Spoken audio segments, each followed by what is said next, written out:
नमस्कार मित्रों, आज आपसे एक बहुत अच्छी चर्चा करना चाह रहा हूँ।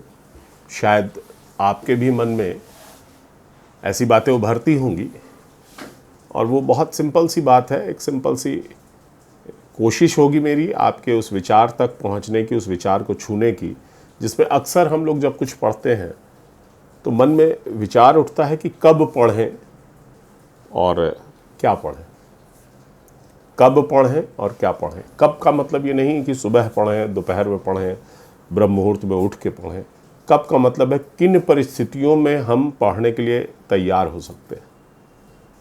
आप मेरा मंतव्य समझ रहे होंगे।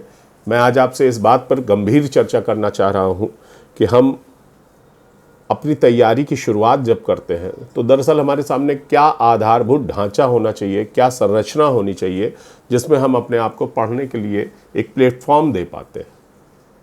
सबसे पहले आप खुद का मूल्यांकन करिए। ये बहुत बेसिक बात है कि आप कर क्या सकते हैं और क्या करना चाहते हैं। हो सकता है जो करना चाहते हैं और जो कर सकते हैं उसके बीच एक लंबा गैप हो, तो उस गैप को कम करने के लिए मेहनत है, अल्टीमेट है, नो डाउट। अगर आप मेहनत अच्छी कर लेंगे तो उस गैप को कम कर सकते हैं। लेकिन फिर भी मैं एक सीधा सा मसौदा आप तक देता हूं कि सबसे पहले आप आत्म मूल्यांकन करें, चाहे वो किसी भी परीक्षा को लेकर के हो या जीवन के किसी बड़े निर्णय को लेकर के हो, छोटे निर्णय को भी लेकर। अगर आप ये तय कर लेते हैं कि मुझे अपना स्व मूल्यांकन करना है तो हो सकता है 2, 4, 5 दिन लग जाएं, आपको हफ्ते भर लग जाए। लेकिन उस मूल्यांकन के करने के बाद आप ये तय करें कि हाँ मैं कर सकता हूँ, नो डाउट मैं बिल्कुल कर सकता हूँ। फिर उस लक्ष्य को पाने का बेसिक फंडा क्या है, बेसिक तरीका क्या है, मूलभूत तरीका क्या है। अगर हम ये मान लेते हैं कि उस लक्ष्य को पाया जा सकता है तो फिर उसे प्लान करना चाहिए, बिल्कुल। और जब आप प्लान कर लेते हैं तो उस प्लान पर अमल करना है। मेरी 3 बातें हो गई। सबसे पहले आत्म मूल्यांकन कर लीजिए, मूल्यांकन के बाद लक्ष्य निर्धारित करिए और लक्ष्य निर्धारित करने के बाद उस लक्ष्य को पाने का तरीका क्या होगा और जो तरीका होगा उस पर प्लान कीजिए। जब आप प्लान कर लेते हैं तो फिर उसके कई चरण बना लीजिए, स्टेप्स बना लीजिए। प्रथम चरण में हमें क्या क्या करना है, द्वितीय चरण में क्या करना है, तृतीय चरण में क्या करना है। और जब आप स्टेप बना लेते हैं तो आप पहले चरण को सॉल्व करने की कोशिश कीजिए। धीमे या तेज ये मुद्दा नहीं है, लेकिन निर्धारित समय में गुणवत्तापूर्वक। अगर आपकी गुणवत्ता, क्वालिटी नहीं है उसमें और आप केवल टाइम कंप्लीट कर रहे हैं कि टाइम हो गया, हमारा पूरा हो गया, तो सॉरी, इस तरीके से मज़ा नहीं आएगा और आप उस लक्ष्य को बड़े छिछले तरीके से पाने का बेहुदा प्रयास करेंगे। आप मेरी बात समझ रहे होंगे। जब हम उस योजना पर अमल करते हैं तो योजना पर अमल करने के साथ साथ अब दौर शुरू होता है सफलता का और असफलता का। आपने प्लानिंग अच्छी कर ली, प्रयास उस पर कर लिए, अब आप सफल हो रहे हैं तो बहुत अच्छी बात है। लेकिन ज़रूरी तो नहीं कि आप पहले ही चरण में सफल ही हो जाए, पहले ही प्रयास में सफल हो जाए तो असफल होंगे, सफल नहीं तो असफल होंगे। अगर असफल हुए, सक्सेस नहीं मिली, तो आपको क्या करना है? आप उन कारणों को गंभीरता से बैठकर पुनः एक मूल्यांकन कीजिए, स्व मूल्यांकन कीजिए कि आखिर सफलता के लिए मैंने ईमानदार प्रयास किया, चूक कहाँ कहाँ हुई, और उन बिंदुओं को मार्क कर लीजिए। रिवीजन कमज़ोर रहा या कोई हिस्सा छूट गया या राइटिंग स्किल अच्छे नहीं थे या राइटिंग बेहतर नहीं कर पाए, प्रैक्टिस नहीं थी, कोई ना तो कोई कारण है ही, क्योंकि आप ही के साथ का व्यक्ति सफल भी हो रहा।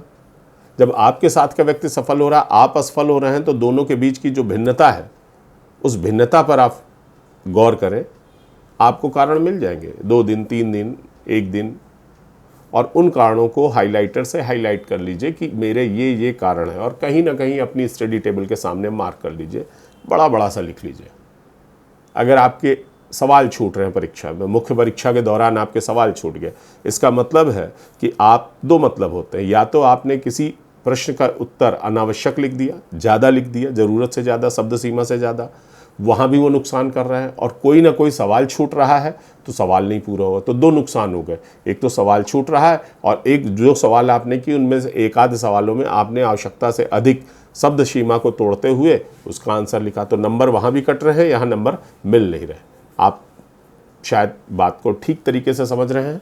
अब आपको करना क्या है कि उन कारणों को देखने के बाद, समझने के बाद उन पर कैसे काम किया जाए, उसके लिए एक ईमानदार प्रयास करना है। और याद रखिए कि पहली असफलता, दूसरी असफलता के बाद सबसे बड़ी ताकत जो सक्सेस की है वह है आपका धैर्य। धैर्य के साथ ईमानदारी पूर्वक प्रयास करते रहेंगे, निश्चित मान के चलिए बहुत कम समय लगेगा और आप सफलता के तिराहे पे खड़े होंगे कि जहाँ से आप असफल भी हुए, सफल होने का हिस्सा है, मौका मिल रहा है और आप सफल हो रहे हैं। तो उस स्थिति में आप अगर मन को स्थिर रख करके लक्ष्य के प्रति एकाग्रचित होकर और पूरी ललक के साथ, पूरी कोशिश के साथ काम करेंगे, प्रयास करेंगे, तो मान लीजिए, निश्चित मानिए, सत्य है कि जिस लक्ष्य को पाने के लिए कोई भी व्यक्ति, लक्ष्य कुछ भी हो, ईमानदार प्रयास करता है, 24 घंटे उसके दिमाग में, जहन में धंसा घुसा रहता है, नहीं मेरा टारगेट ये है, मुझे ये नहीं ये करना है, मेरा जन्म ही इस चीज़ के लिए हुआ, तो पूरी कायनात उसको सफलता दिलाने के लिए मजबूर हो करके उसके साथ जुड़ जाती है। संक्षेप में मैं एक ही बात कहूँगा कि किसी भी लक्ष्य को निर्धारित कीजिए, उससे पहले सुनिश्चित कीजिए कि आप क्या उस मूल्यांकन में खरे उतर रहे हैं जिसके लिए आप प्रयास कर रहे हैं। अगर मूल्यांकन में खरे उतरे, लक्ष्य निर्धारित कीजिए, लक्ष्य निर्धारित करके प्लान कीजिए, प्लान को अमल में लाइए, अमल में लाने के बाद असफल होइए, सफल होइए, सफल हो गए तो कोई बात ही नहीं, असफल हो गए तो पुनः बार बार उसका प्रयास कीजिए, लेकिन हर बार के प्रयास में पिछली चीज़ों की समीक्षा जरूर कीजिए, उनकी काउंसलिंग कीजिए कि कहाँ कहाँ कमज़ोरी रह गई, उन कमज़ोरी को कीजिए। अक्सर ऐसा होता है कि हम 100 सवालों में जिन चैप्टर में हमारे सवाल सही होते हैं, हम उनको बहुत अच्छा करते हैं, करने के बाद खुश हो जाते हैं, और जो चैप्टर्स हमारे कमज़ोर हैं उस पर धीरे धीरे धीरे और कमज़ोर होते हैं, जबकि तरीका ये नहीं है, ये गलत है। जो चैप्टर हमारे बेहतर हैं, सही हैं, उनको तो हम कम समय दें, लेकिन जिन चैप्टर्स में हमारी मार्किंग ख़राब हो रही है, कमज़ोर हो रहे हैं, वहाँ पर और प्रयास करें। आप करके देखिएगा। हम लोग फिर मिलते हैं।